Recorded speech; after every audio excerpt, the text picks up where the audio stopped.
Warga Purbalingga dibuat heboh setelah mendapati sebuah mobil bergoyang di dekat masjid, yang ternyata berisi sepasang muda-mudi tengah berbuat mesum.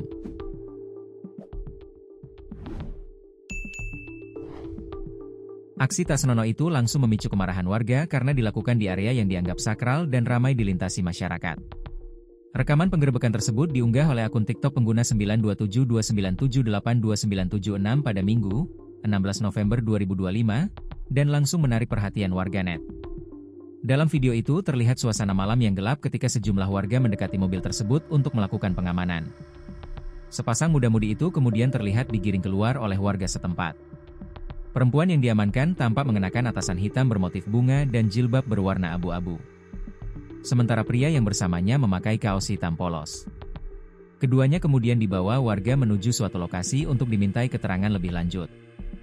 Pengunggah video menjelaskan bahwa kejadian tersebut berlangsung sekitar pukul 1 waktu Indonesia Barat. Kecurigaan warga muncul ketika mereka melihat mobil itu bergoyang-goyang di area sekitar Masjid Kembaran Wetan. Mobil itu sempat terparkir cukup lama tanpa aktivitas, sampai akhirnya gerakannya yang mencurigakan membuat warga mendekat.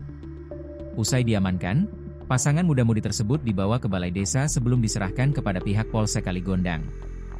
Sepasang sejoli itu digerebek karena warga curiga melihat mobil bergoyang-goyang di area masjid sekitar pukul 1. Setelah dicek, ternyata ada pasangan muda-mudi di dalam mobil tersebut. Kira-kira sedang apa mereka? Tulis akun pengunggah. Berdasarkan informasi dari beberapa sumber, pria dalam mobil diketahui berinisial A, 25, warga Padamara, Karangjambe. Sementara perempuan yang bersamanya berinisial B, 22, berasal dari desa Selinga, Bawangan, Kaligondang. Hingga kini, belum ada keterangan resmi terkait hubungan keduanya, apakah pasangan kekasih atau sekadar teman dekat.